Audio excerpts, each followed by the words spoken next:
book lovers. I'm Haley. And I'm McCayleigh. Welcome to Two Chicks and a Plot Twist, The official podcast for the Facebook group, All Things Book Related. We're two besties who are here to share our love for unforgettable characters, unpredictable storylines, and the books we just can't put down. From our all-time favorites to the latest releases, we're bringing you deep dives, hot takes, and maybe a little friendly disagreement. So grab your favorite read and let's get ready for some bookish fun.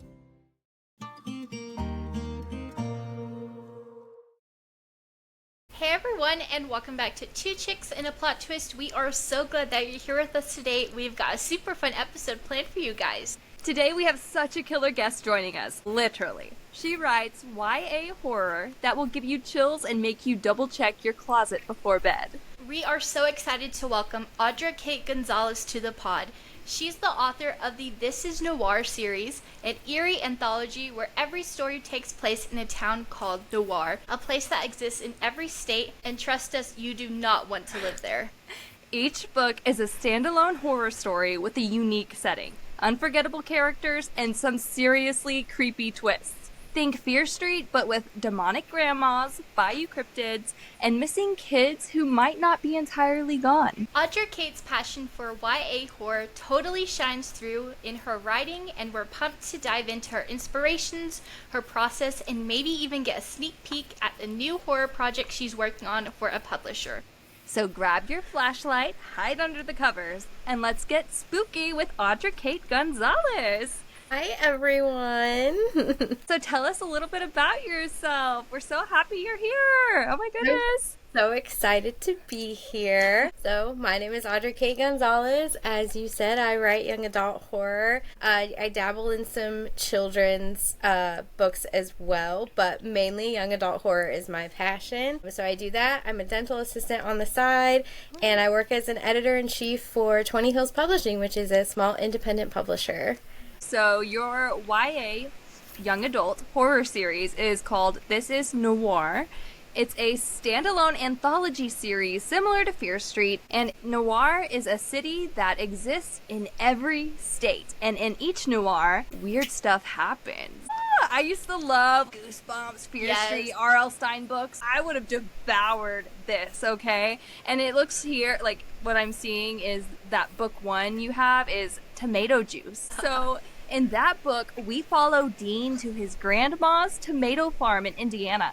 It's here that weird things begin to transpire, and Dean discovers that Gran is possessed by a demon. Oh my god! Okay, and then in book two, we have Alligator Skin. We read about Jensen, who lives in Louisiana. After waking up from a coma, Jensen finds out that kids are going missing in the bayou. The mysterious events leading to her coma allow her to see the ghosts of the missing kids. With the help of her friends, they'll venture into the bayou to find the monster lurking there. Alligator Skin is a creature feature that includes cryptids and folklore. Oh my gosh! What, like, dark recess,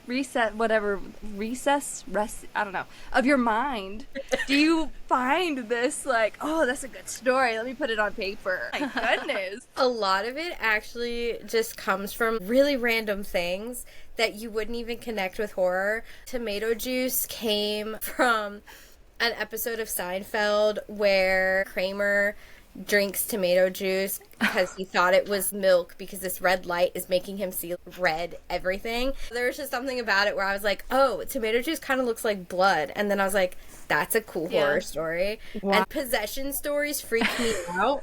So that's why Tomato Juice was the possession storyline, because I was like, oh, let's write about my worst fear. So that's kind of where Tomato Juice came from. So it's really weird. It's just random ideas that just will pop in your head that don't even relate to horror necessarily, but it's like, I could turn that into a scary story. Yeah. Wow. Yeah, that's amazing. Crazy. Oh my goodness. I think that if I was writing something scary, I would scare myself while I'm writing, and I would not be able to sleep. Like, I can't read thrillers or horrors, like mysteries even. It, like, gives me the heebie-jeebies, and I just can't sleep at night because I get too anxious thinking about it.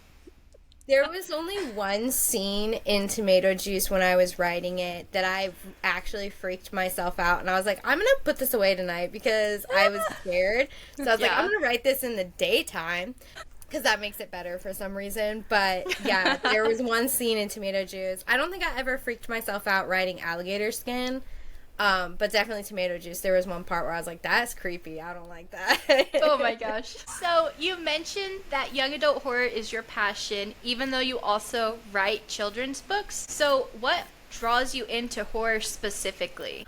I loved getting scared growing up. I was one of those kids who was very, very young watching horror movies that I should not have been watching. But I had a dad who was like, I want to watch this, and your mom's not home, so you're going to watch it too. And so I ended up seeing a lot of horror movies as a child. And it was funny because I loved getting creeped out, and my parents kind of just fueled it. They were like, well, if she's not telling us she has nightmares, and this is what she's into. So my mom heavily influenced me to read Goosebumps books and Fear Street books. It was just one of those things where I loved it as a kid, and so I wanted to continue that as an adult. I understand exactly what you mean. I was also that kid. My parents would take me to the R-rated movies with them, and the only movie, I watched them all, Scream, Friday the 13th, all of that. The only one I could not sit through ever was Michael Myers. That was the only one I could not. It's funny because this movie that scared me the most, that took me years to rewatch it again after seeing it the first time, was Carrie. And Really? watching it as an adult, I don't think it's scary now, but there was that one jump scene at the end of the movie. And are you talking about the original or the remake? The original, the one with yes. basic. And there was that one jump scene at the ending that just did me in. Ugh. And just the her throwing the knives with her mind at her mom, I was like, oh my gosh, it was so scary to me. And it took me years before I actually rewatched it. Oh my gosh. And on to your publishing journey. We'd love to know more about how you went about it. Did you self-publish the This Is Noir series, or are you working with a publisher? What is your thing? What is your go-to? So This Is Noir, I self-published that. And the reason being was I did seek out publication originally, but with that series, it's kind of like my baby. Yeah. Other things that I've written, I've been very cool about putting in the hands of other people. My children's series, I've published with 20 Hills Publishing, and I'm currently signed with Mad X Media, writing for their Totally Freaked series. But with This Is Noir, it was my baby, and so I wanted full creative control of it. And when you publish with a publisher, if you go the independent publishing route with an independent publisher, they do let you have a lot of input. But that's what I was most afraid of, was I wouldn't get all the input and say that I wanted to with this series. And especially I have very specific things that I want to do with the series. And then too, a lot of publishers, when it comes to long series, a lot of publishers don't like to sign long series. And this one, I do have plans, since Noir is going to exist in the States. I do have plans to at least write one for each state. Yeah. However long that takes me. But that's the goal, and a lot of publishers won't sign on something that massive. So I was like, all right, I'm just going to take the reins on this, and it's kind of been what I've had people seek me out and ask me if I would be interested in publishing it with them, and I just am not comfortable handing it over because I just don't want to change anything with it. Other things I'm open to, but not this series. Yeah. Right. It really is your baby. You put so much effort into it, and if it's going to be such a long series, that is a lot of effort over time. So I totally understand. So you said at the beginning, when you were introducing yourself, that you currently work at a publishing house. What was it that you did again? Do you want to talk about that for a bit? Yeah, I'm editor-in-chief at 20 Hills Publishing. So there, we just did our query process this past August, I think it was. And so we got to sign on some authors for that, which I'm very excited about. It was my first querying process, and it was a lot. We got a lot of people who submitted to us that it it was a lot to go through, but Yeah. it was really cool. I'm super excited to be a part of it and getting to see authors like Bloom dreams and and become- visions yeah, come yeah. a reality is very exciting. So being on this side of it, it's been a lot of fun. It's a lot different, but it's a lot of fun. That is so awesome. And like I on the know. publishing side of it, what are some key things that you guys look for when querying for like all these manuscripts? Is there any like key things you look for, or you just say, "Oh, that was a good chapter," or "That was a bad chapter"? What does that look like? Key things is so with the querying process, I'm the first one who gets everything. What they submit to us first is a summary of what their manuscript is. And if the summary sounds interesting, we'll ask for the first 3 chapters, and then my job is to read the first 3 chapters. And if I like the 3 chapters, I request the manuscript, and then I send the manuscript to, we have like in-house readers, and then we also have Anne Hill, who owns the company. She also will read manuscripts, but I'll send them off to them to then read the full thing, and we have a worksheet that they work through and like fill it out as to what worked, what didn't work, what would need tweaked, all this kind of stuff. But what I look for when I'm reading those first 3 chapters is really in that first chapter, it's so important to hook us, like draw us in. The importance of the first, I would say, 2 to 3 sentences of your first chapter are going to be the most important 2 to 3 sentences of your entire book. So really make it stand out. Really pull me in with what you have to say in those first few sentences, and then it's pretty much a good setup from there. I Wow. love that. What is like the number one thing that you see authors make mistakes on when querying? So when they're querying, the biggest mistakes that I see are just bogging down with the world building, because I understand that they're trying to set us up in the moment, but there are ways, and I'm guilty of it too. It's something that I've had to work on myself as a writer. It's just making sure that I'm not info dumping. And I do see a lot of writers doing that, where it's like, oh, well, they need this information. And so instead of naturally revealing that information to us, they kind of just Yeah. they just throw the information up on the page, and it doesn't always work, because then it messes up the flow and the pacing of things. So that's usually the biggest mistake that I see. Wow. Thanks for letting us pick your brain a little bit there. I Because know I'm like taking notes Wait. as she's talking. no, that is some really good advice and information, and we'll kind of like turn gears. But as for your series, were there any horror books or shows that influenced you growing up? Which you mentioned R.L. Stine, but like, is there any more particular? Like a specific one maybe? Or did Uh-huh. you like Stephen King growing up?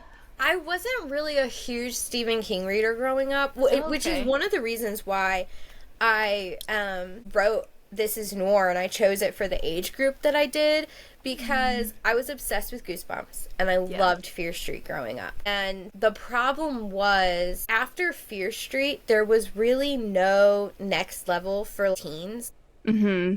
The horror genre for teenagers was so small. It was such a small niche growing up, I felt like. And Stephen King was still like way above my level. If you've ever read a Stephen King book, I love him, and I think he does His a books great are like job. this thick. Oh my Yeah. gosh. Yeah.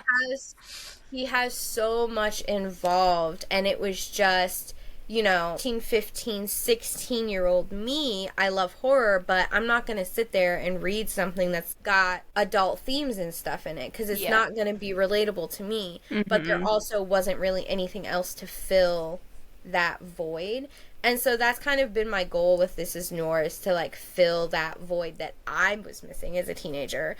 Having those horror books, those terrifying stories, but making sure that they're themes that teenagers can relate to was really important to me. And so, but yeah, R.L. Stine for sure was like the number one guy for me growing up. Like, everything he wrote was just really really fantastic. They're ghost hunters too. I used to watch Ghost Hunters all the time as a kid, and I don't know, something about the history of these haunted locations and hearing them talk about the history and, you know, who could be haunting this place or whatever. Those are stories in themselves, and I loved that so much that I just, like, you could watch any Ghost Hunters episode and be like, oh, I could turn that into a story. Yeah, those were my biggest influences growing up. This is Noir is such a cool and interesting concept. How did the idea of doing one for every single state come about? Yeah, so when I first started out, it wasn't even originally going to be a series. Tomato Juice started out as a short story that I wrote for one of my creative writing classes in college, and my professor really liked it, and he was like, hey, you should think about turning this into something full length. And I was like, oh, okay. The more that I was writing it to make it a full length story, I remembered this one short story I wrote in college called This Is Noir, and it was about a haunted amusement park. And I was like, oh, this would be a really cool anthology concept series. You have this creepy city, and there's this one line in Nightmare on Elm Street where they say something along the lines of like every town has an Elm Street or whatever. And I was like, that's a cool idea. What if every state just had this weird city called Noir, and just that city itself, there's some like weird stuff just happens there. And that was kind of just a mixture of the ideas that came together from nothing. Like it's so funny because like it just makes no sense how they just like randomly just pop in your head one day and you're like, oh yeah, I'm going to pull this and pull this and pull this and then come up with this idea. But that's how This Is Noir became a thing. Yeah. Each book in the anthology is a standalone, but they all center around Noir. Do any of these characters or storylines ever overlap, or are you planning for that to happen in the future, for them to connect in like subtle ways, or what are your plans for the series? So there's only the first two in the series right now. I do think it would be a possibility to have either the same characters come back for one of the books or have some sort of overlap. Because the third book that I'm working on does include a group of they're podcast kids. They have their own podcast and they do ghost hunting. And so that's in the third book, and that one is set in Ohio. And so with that book, I do think it would be interesting to have those kids come back in the future and make a reappearance down the road. Yeah. Just because they are, you know, this ghost hunting group, and maybe they could find some weird link in the whole Noir cities and things like that. But I haven't gotten that far yet. Like, I haven't pinpointed that yet. Right. 50 books is a lot. That is crazy. That's just crazy. Oh my goodness. So let's kind of go into sort of your writing process and your style. So how do you balance the creepy and the emotional side in your books, especially since you're writing for a younger audience? So with my writing, what I do is I include a lot of the things that I am going through. It's really hard, I think, as a writer not to include past trauma that you've been through, or things that you've gone through in your life. So when I'm writing, a lot of times what I'm thinking about is things that I struggled with as a high schooler. So maybe there's some sort of like wisdom that I can impart for these kids who are going through stuff. You know, in book one, Dean is really struggling with not only the death in his family, but he's also struggling with his parents being separated, which was something that I struggled with. And I had a hard time when my parents went through their divorce. And that was something that I really wanted to make sure, like, was highlighted in the book, that these are all things that, yeah, it sucks, but they are things that you can overcome. In book two, Jensen has a traumatic injury that almost causes her to die, but she wakes up from a coma, and now she has to go through the awkward transition of being in high school, which we've all had to go through. Granted, it probably wasn't because we woke up from a coma, but we've all had to at some point go through this awkward teenage phase where we don't fit in, or we're trying extra hard to fit in. And then you throw in, like, there was in Alligator Skin, there's a definite sibling thing going on. I'm very close to my siblings, but you know, sometimes you do struggle with your siblings. There is sibling rivalry, and so I wanted there to be an emphasis on family and coming together for your family, even when you have differences or you don't always get along. Like, family's always going to be there for you. And I think it works really well balancing these heavier topics with horror, because you're combining a fictional horror with a real life horror. And sometimes the fictional monsters can be a metaphor for a real life scary thing. For example, in Tomato Juice, we have a grandma who is possessed by a demon, and she's possessed by this demon because she was struggling with her grief, and she sought out something that she shouldn't have sought out. And we all struggle with grief. Grief, that sorrow, was essentially her demon that she manifested. And we all have been to that point in our life. We've all had those low points in our life that they do kind of feel like an extra weight on your shoulder, or this demon that's like just resting there at every turn and you're trying to escape from it. But I think they just balance so well together, like real life horror and fictional horror. It's such a good metaphor, and I think we try to shield teens and younger kids from being scared or facing, you know, scary things in reality. And it's like, no, these kids are going through heavy stuff too, and we need to be able to show them. Horror books are a great escapism for these kids, because they can face their real life fears in these books in a healthy manner, you know, through fiction. It can be realized in a healthy setting. And I think that's something that's so great about horror in general. Yeah. Right. Yeah. And I love that you choose to add all these real life themes to this. Even, you know, of course it's fiction, but the themes, they make it mean a lot more than face value. Oh, it's a scary story, you know? And with all of that going on, what really puts you in the mindset to get into writing these scary scenes? Because earlier in the intro, you had mentioned that you had to put a book away, or you're writing away because you got scared. So, like, do you only write scary scenes at night, or do you wait till the day to write them? What's your process? So a lot of times, my process is so weird. My favorite way to write is to just sit down on the couch, and I have my dogs with me, and I'll pop on some sort of reality TV show.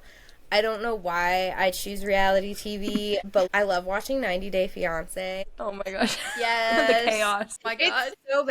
It's so bad, but that's honestly one of my comfort shows while I'm writing, because I do sometimes tend to freak myself out. I like to turn those things on because they provide that moment of like, okay, I need just like a break from this for like it's like 5 a buffer. minutes. Yeah.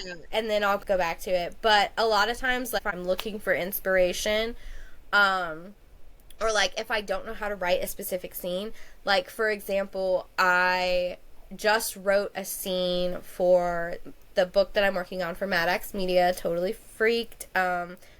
My story is called Omega Beta Monster, and I was writing this one scene, and I hate bugs. I am afraid of bugs. I am so terrified of bugs. Yeah, like, spiders is my number one fear. Possession is, like, number 2. Like, Oh my God. like, demon possession freaks me out. I was writing this scene that included these insects, and I wasn't sure how to write the scene, like, what I could envision it, but, like, to put it into words was very difficult. So what I did was I turned on the movie Mimic from the 90s, and it's about, like, these giant cockroaches. It's an experiment gone wrong, and these cockroaches turn into these giant things, and it's disgusting. But it really helped me, because then, while I could visualize it in my brain, being able to see it on the TV screen, I was like, okay, this is super helpful for writing the actual scene. If I can visualize how a scene should go, I'll either pull up a movie that I know has, like, choreography in it that can help me put it into words, or I'll find a book that I know, okay, there's a battle scene where they, like, talk about the choreography in the scene. So, like, let me see how they wrote the choreography, so then I can figure out how I would need to put it into words for my choreography. And so that's super helpful. And that's why, like, I really encourage anyone who wants to be a writer, or who is a writer, or to publish or something like that, like, honestly, read everything, read all the genres, even if they're genres you don't like. You would be so surprised, like, how many times I'll be writing a scary scene, but I'll be like, oh, there's a scene in, like, Percy Jackson, and I know that this happens in that scene, so maybe I'll pull that out and just read how he wrote it, so then I can figure out how I would need to portray that scene. Yeah. Like, that type of fight scene in my book. And it's super, super helpful to just see how other people are doing it, so you can have, like, an understanding of how it needs to be written. And I'll do that a lot with screenplays, too. I'll look up screenplays for different movies to see, like, how the directors wrote the scene. Because you can see it on the TV, but it's like, how did they get to that point? How did they get that to happen? And so you'll look at the screenplay and you'll see, here's the action that they have written out, and here's what he said needed to happen for that to happen on the screen. And when you put two and two together like that, it just is so helpful. Wow. I've never thought about it that way. I will have to take pointers from you, because that, I need to, like, write down everything you're saying, because you're giving us so many good ideas. But that, I've just never thought about it, and I will have to go read all the screenplays now, like, for Star Wars and stuff, and see what all they have to say.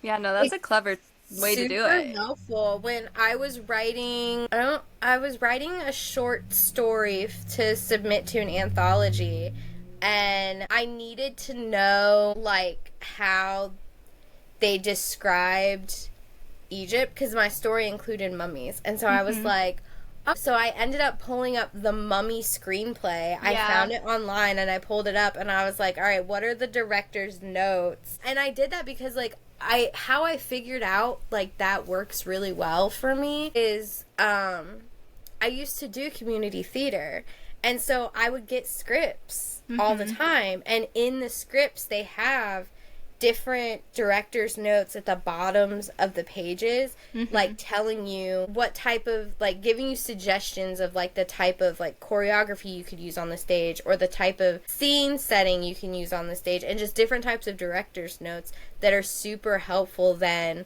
for when you're trying to, like, put the words to the page that you need to help the readers visualize this. Love community theater. I love any type of theater. We're theater nerds over here.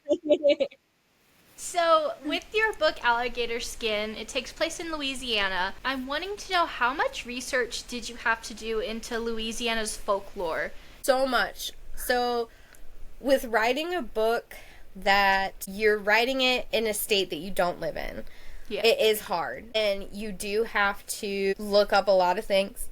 Like, I had to figure out, like, I was looking up the type of, like, trees and grass and, like, foliage that they have out there, because obviously it's nothing compared to the foliage and stuff that we have in Ohio. And then I was trying to look up, like, what's the difference between a swamp and a bayou? Like, am I able to use these words interchangeably, or do they mean the same thing? And so, like, I looked up a lot of, like, nature videos in Louisiana. I had to look up, like, different, just, like, what the architecture was that's there is like. Yeah. And then I was looking up street names and things like that as to, like, what what noir could look like and where it could fit in Louisiana. And then it was interesting too, because like I ended up, when I was writing that book, I made a friend on Instagram who, she just so happened to live in Louisiana, and I was like, what does the swamp even need to look like? What does the bayou even need to look like? Like, if I had someone living on the bayou, what does their house need to look like? I needed to know about the weather. And so like I was messaging her frequently. I knew that it was going to be a cryptid in the story because I love cryptids. I love cryptozoology. I think it's so interesting, fascinating. And I found a cryptid called the Latiche, which is the legend of the Latiche is it is an unbaptized child born of the devil and raised by alligators. And other than that, there is, like, nothing else about the Latiche. You can look up other cryptids in Louisiana, like the Rougarou and the Honey Island Swamp Monster, and there's all kinds of stuff on them. But the Latiche, it's like, I found maybe 2 articles that were, like, more in-depth as to what the Latiche was. And so because I was so limited on information, it gave me kind of full reign to be like, I'm gonna make the legend my own. And so I ended up incorporating the original legend and combining it with like the Rougarou legend, which is basically the werewolf legend, and I combined the 2 to make my Latiche in my story. That's so cool. Oh my goodness. Wow, yeah, that's a lot of research that goes into that too, and all these legends, and like obviously you want to get like whatever you can write, but since there is so much limited for that one specific cryptid, you're like, oh, I love it. That's awesome. And you also mentioned a new young adult horror project. And what was the publisher? It was was it Maddox? It's Maddox Media. Okay. That's amazing. Can you give us a little, like, you know, hints about what that's about? I'm really interested. I can give you some. So, Maddox Media created a series called Totally Freaked, which is Fear Street inspired. All the books are set in the 90s. So, even though these books are intended for young adults, these books are intended for as much as, like, for millennials as anybody else, because, again, since they're all set in the 90s, there's so much 90s nostalgia in there. We're talking, like, these TV shows, these music, these movies, these wardrobes, like, all that kind of stuff. So right now, the first book in the series is out right now, and it is Birthday Party Demon. That one is written by Wendy Dalrymple, which if you haven't read anything by her, you totally should, because she is awesome, and I love her work. And so she wrote the first one, because there's different authors for each book in the series, which is very similar to how Point Horror did it back in the day. And so she wrote the first one. Chloe Spencer is doing the second book, and the second book comes out next month. The second book is called Code Skull, and that one is about a demon-possessed video game. Oh, wow. That's cool. Yes. So they unleash a demon from a video game in the 90s. That one sounds like it's going to be a lot of fun. And then there's like a third book, and the third book is Gorman's House, which is about a haunted house attraction. But yeah, mine will be coming out in April of 2026. Mine is Omega Beta Monster, and it is about like sorority, fraternity, Greek row vibe. Very much so inspired by Buffy the Vampire Slayer. Oh my gosh. That's amazing. Yes. I say it's like a mixture of being inspired by Buffy the Vampire Slayer, Scream 2, because during Scream 2, you know, they were all on their sorority campus, and I just picture the scene of Sarah Michelle Gellar as Cece being on the couch, and she's like, Omega Beta Zeta. And yeah, I just picture that. And then there is definite Greek mythology in there. So I think it's so interesting to combine different mythologies and religions and things like that with horror. You know, in Tomato Juice, you have like the Christian religious horror, And then in Omega Beta Monster, you're going to have Greek mythology, because a lot of our original horror stories, as you know, they get passed down from generation to generation. Like, Greek mythology has a lot of horror in there. There's a lot of original monsters in there. And I was like, you know, let's play with that. Let's play with those monsters, because at one point in time, people were using these creatures in this mythology to tell scary stories. Right. And so, yeah, there's going to be a lot of Greek mythology horror in this book that I'm really excited about. So you're just doing research for everything. You researched for Louisiana, now you're researching Greek mythology. Yes. I definitely am. I've had to do a lot. There's definitely a lot of liberties that I've taken with Greek mythology. You know, I have taken some of the gods and some of the creatures and kind of made them my own, given them their own story, you know, because that's, I think, you know, I think it'll be an interesting twist. Yeah, it's definitely been a lot of fun, that's for sure. Did you know a lot of Greek mythology going into writing this? Because, you know, we learn about it when we're in, like, middle school. And, like, for me, I had this little obsession with Greek mythology, and so did all of my friends in middle school. Me too. Yeah, I feel like it's a shared experience. Yes. Yeah. Yes, no, I definitely had my Percy Jackson phase. But I also, so in middle school, I'm about to, like, out myself with this. Oh, gosh, it's so bad. So, in middle school, my sister was in high school, and she had to take a Greek mythology class, and she hated it. And because she had to read Edith Hamilton's Greek mythology. Mm-hmm. She hated it, and I loved it. I devoured her Greek mythology book, and so she had me take, because we were homeschooled, so all of our tests were online. Mm-hmm. She had me take all of her Greek mythology tests for her. I passed the class for her. Yeah. Yes.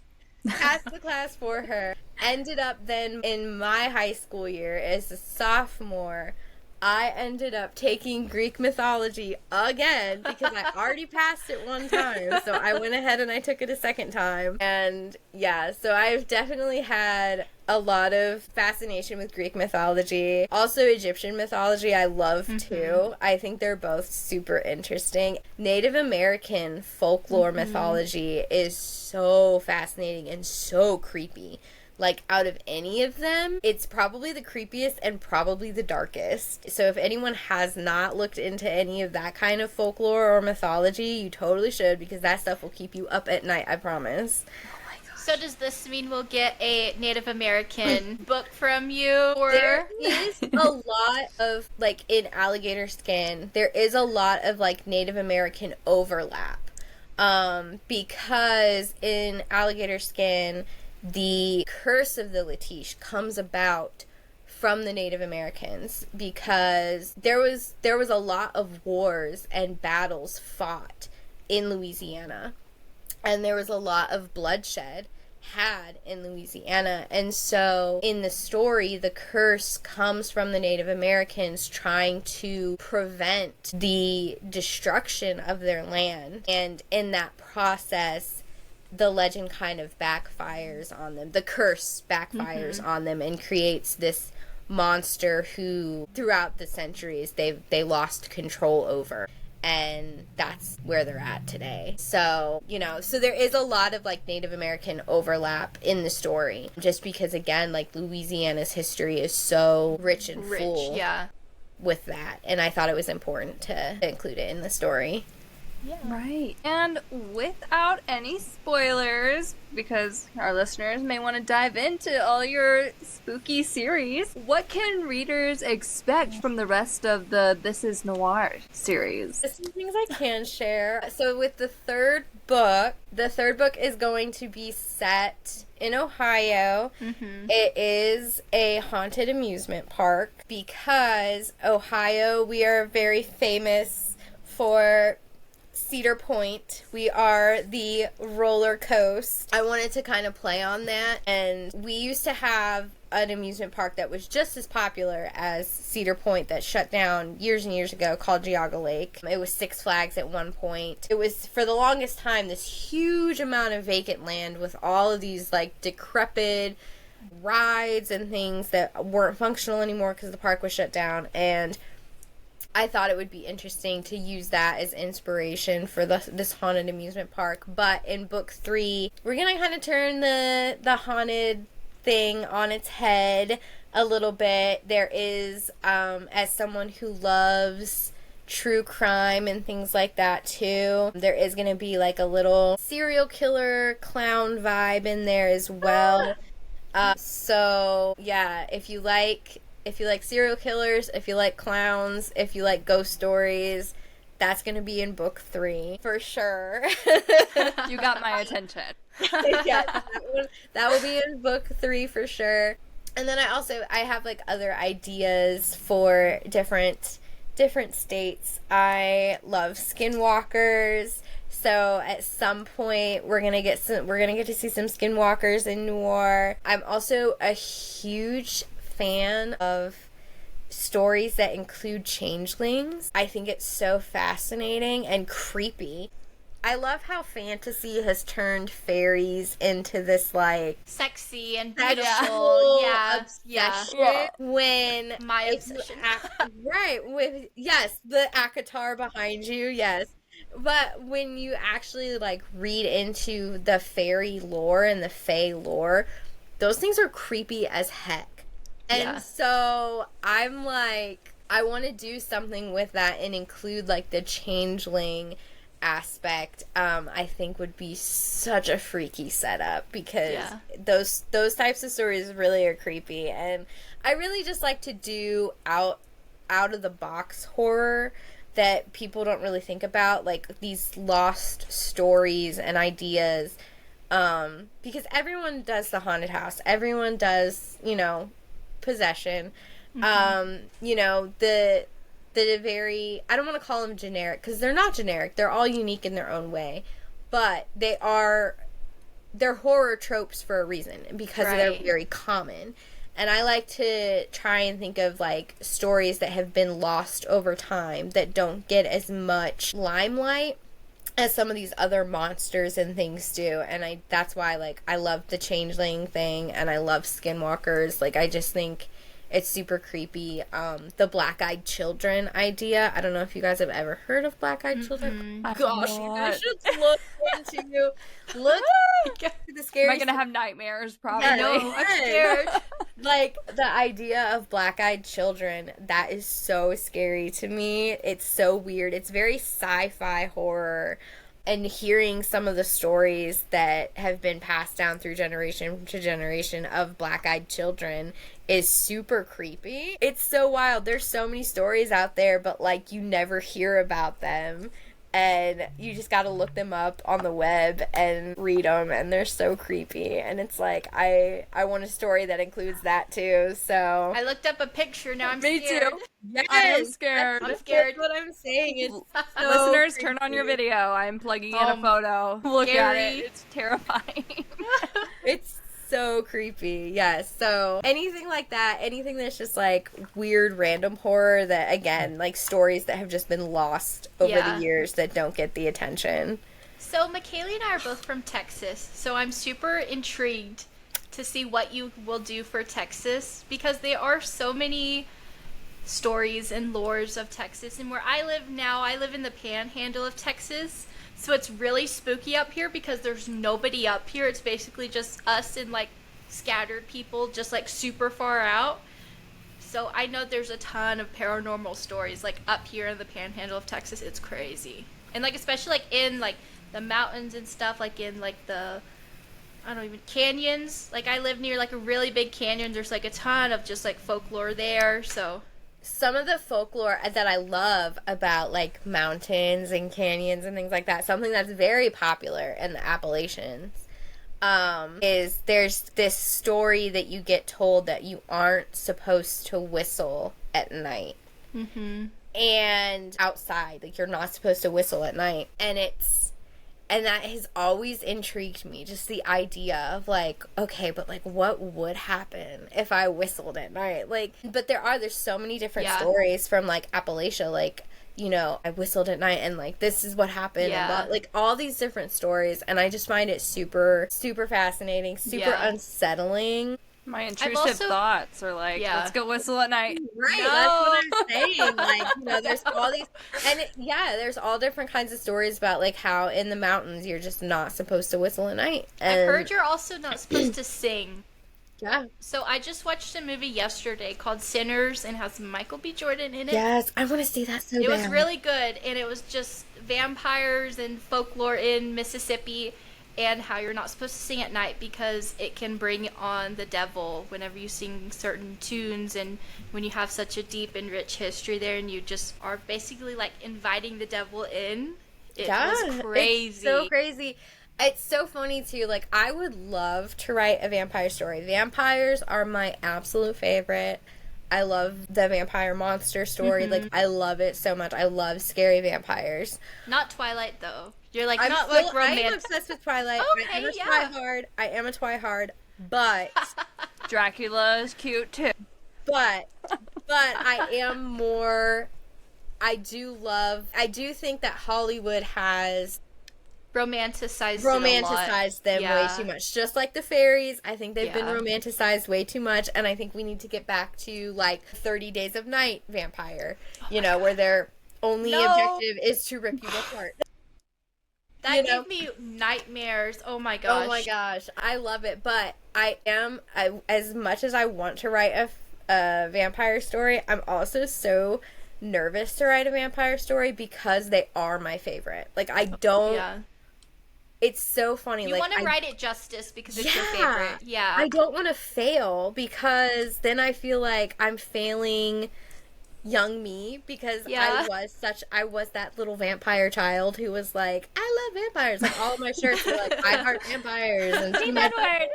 Yeah. And so I'm so afraid that, like, I am not going to write a vampire story that's going to live up to my expectations. And so I don't know if that is the one story that I won't write or if one day I'll get brave enough and do it. But as of right now, I have no plans to write any vampires as of right now, just because I'm nervous about that. Yeah. Save the idea for later. Maybe one day you'll start typing away. You'll decide to share. You might not. So we'll be here. We'll be waiting. And just to close out, if you could have dinner with any author, living or dead, who would it be and why? I think we all know. Right. Yeah. I feel like I would actually have a dinner party, okay? Oh. I would have a dinner party, and I would be inviting R.L. Stine, Grady Hendrix, Mindy McGinnis, Tiffany D. Jackson, Wendy Dalrymple, and Joey Powell. Wow, that's a party. I think we would all be able to hang out together and just, like, vibe off each other and have really great stories to share. I actually got to share a table with Mindy McGinnis at an event, and she is amazing. I loved her. She had her own scary stories. Like, we got to swap scary stories with each other, and she has some really good ones that legitimately happened to her and her family. And I'm like picking her brain, like, this would be so amazing to, like, add this in a story. Like, oh my gosh, the stories that she could tell. Like, her horror stories are so creepy that I was sitting there like, my gosh, that happened? Is wild. Crazy. But yeah, I think we would have a lot of fun together. Like, all of us at a dinner party. Oh my gosh. Well, is there anything else you want to share with our listeners? Do you want to tell everyone where they can find you on Instagram, your website, anything like that? Yeah, so I'm mainly on Instagram. I'm on there a lot than any other places. So my Instagram handle is at lets.get.lit.urter. I'm on TikTok under the same handle. And then my website is author AudraKateGonzalez.com. Yay! Well, thank you so much for coming on. We've enjoyed hearing all about your spooky writing sessions, stories, your scary interests, and all this lore. I've learned so much. I will not be, well, hopefully, will not be searching up more images of black-eyed children. I think Oh my I gosh. will for the sake of this episode, though, because I'm going to put one of those photos in the video. But again, thank you so much. We've enjoyed having you, and this has been pretty awesome. You're our first, I think, horror author that we've had on the podcast. And you're also our last guest interview for season 1 of Two Chicks and a Plot Twist. So it's such an honor to have you here, and thank you for sharing your publishing side of things too. That's really insightful for us as writers ourselves, because we're like, how do we get our foot in the door? So thank you for just sharing all that information with us. Yeah, thank you guys for having me. I've enjoyed my time so much. So thank you. Of course. All right, guys. Well, that's a wrap on today's episode of Two Chicks and a Plot Twist. We hope that you enjoyed listening to our interview with Audra. We would love to hear your thoughts about this episode, so send us a message or comment on our socials. Thank you guys so much for listening and supporting us. If you're interested in being a guest on our podcast, check out our Instagram or Facebook page at Two Chicks and a Plot Twist. There's a sign-up form in our link tree, and you already know the drill. This is very close to the end of season 1, guys. So from our link tree, you know you can visit our website, or sign up for our email newsletter, and check out our merch. Follow me on Instagram. It's at HaileyStopBooks. And you can follow me on Instagram at McCayleigh Daniels. Join us for our next episode. Guys, we are wrapping up season 1. We're going to be talking about everything that we did in our first season. So I'm so excited, and I can't wait for you guys to listen. Yes, you do not want to miss it, and you already know you can expect a podcast episode from us every Thursday. See you next time. Bye.